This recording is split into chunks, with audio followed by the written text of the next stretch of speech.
సిని ప్రైవేటు పరం చేసే ప్రసక్తే లేదు. మంత్రి రాంప్రసాద్ రెడ్డి వెల్లడి. ఇంతకీ ప్రైవేటు వాళ్ళు చెయ్యరు. కానీ బస్సులు మాత్రం ప్రైవేటు వాళ్ళ నుంచి తీసుకుంటారు. ఇంకేంది అక్కడ ప్రైవేటు పరానికి తేడా? ఉన్నటువంటి ఉద్యోగాలు ఉండనిస్తారు. ఆ తర్వాత రిటైర్ అయిపోతే కొత్తగా రిక్రూట్ చేయరు. అదే కదా జరిగేది.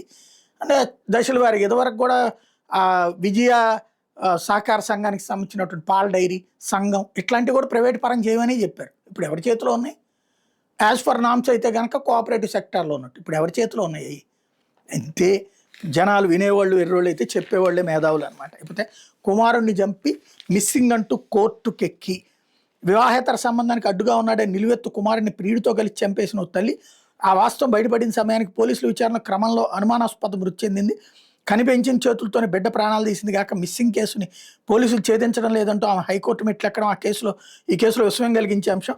కర్నూలు జిల్లా కౌతాళం మండలం బదినేహాలు గ్రామానికి చెందిన చినమల్లయ్య గంగమ్మ దంపతులకు 2 కొడుకులు, 1 కుమార్తె సంతానం. చినమల్లయ్య కొన్నాళ్ల క్రితం రోడ్డు ప్రమాదంలో చనిపోయారు. ఆమెకు ఆదోని మండలం హౌసల్లి గ్రామానికి చెందిన బంధువు దుర్గప్పతో వివాహేతర సంబంధం ఏర్పడింది. దుర్గప్ప తరచూ తమ ఇంటికి రావడం నచ్చని గంగమ్మ పెద్ద కుమారుడు వీరేష్ అతనితో పలుమార్లు గొడవపడ్డాడు.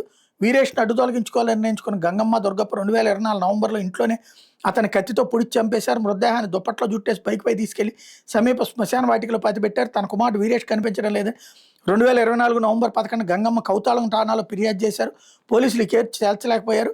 హైకోర్టును ఆశ్రయిస్తే ప్రభుత్వం నుంచి డబ్బులు వస్తాయని కొందరు సలహా ఇవ్వడంతో ఆశపడిన గంగమ్మ తన కుమారుడు ఆచూకీ తెలియడం లేదని, పోలీసులు సరిగ్గా వెతకడం లేదని ఇటీవల పిటిషన్ వేశారు. దీన్ని హైకోర్టు తీవ్రంగా పరిగణించి వీరేష్ అదృశ్యం మీద 2 వారాల్లో నివేదిక ఇవ్వాలని డీజీపీని ఆదేశించింది. స్పందించిన డీజీపీ ఈ కేసు దర్యాప్తునికి గుంటూరు సిసిఎస్ అదనపు ఎస్పీ సుప్రజ, డీఎస్పీ రవికుమార్ తదితరులతో సిట్ వేశారు. 2 వారాలుగా సిట్ సభ్యుల ఆరాధికి గంగమ్మ కిరాతకం బయటపడింది. వీరేష్ను గంగమ్మ దుర్గప్పలు కలిసి చంపేసినట్టు నిర్ధారించుకున్నారు. పోలీసులు ఆదివారం హౌస్కి వెళ్లి మృతదేహాన్ని వెలికితీశారు. అస్థిపంజరం వద్ద దొరికిన తాడు, టవల్, దుప్పటి చూసి మృతుడి కుటుంబ సభ్యులు ఆ వీరేష్వేనని గుర్తించారు. అస్థిపంజరించి నమూనాలు ఫోరెన్సిక్ ల్యాబ్కు పంపిస్తున్నట్టు అధికారులు తెలిపారు. ఇంతలో ఆదివారం గంగమ్మ అనుపానాసుపత్రిలో మరణించడం సంచలనమైంది. అనారోగ్యంతో 2 రోజుల కింద గంగమ్మ ఆదోని ఆసుపత్రిలో చేరారు. పరిస్థితి విషమంగా మారదు. మెరుగైన వైద్యం కోసం శనివారం కర్నూలులోని కార్పొరేట్ ఆసుపత్రికి తీసుకెళ్లారు. అక్కడ చికిత్స పొందుతూ ఆదివారం మరణించారని పోలీసులు చెబుతున్నారు. మృతదేహాన్ని పోలీసు బందోబస్తు మధ్య బదినేహాలకు తీసుకొచ్చి హడావిడిగా అంత్యక్రియలు జరిపించారు. గంగమ్మను విచారణకు పోలీసులు తీసుకెళ్లాకే లాకప్లో చనిపోయింది. సహజ మరణం అయితే పోలీసుల పర్యవేక్షణ హడావిడి అంత్యక్రియలు ఎందుకు జరిపించారని గ్రామస్తులు ప్రశ్నించారు. సిట్ అధికారులకు ఈనాడు ప్రతినిధులు ఫోన్ చేసి స్పందించలేదు. అంటే ఇది పెద్ద కుంభకోణం, సరిగ్గా విచారించాల్సి ఉంది. ఎందుకు అంటే గంగమ్మే గనక నిజమైతే హైకోర్టు దాకా వెళ్ళి అంత సీన్ ఉంటుంది. ఆవిడికి ఎవరో డబ్బులు ఇస్తారని చెప్పగానే.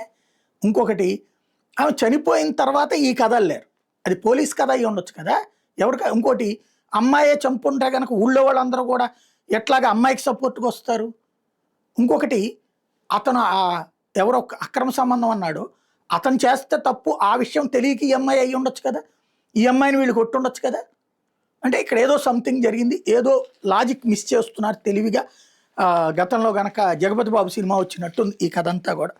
లేకపోతే సాక్షి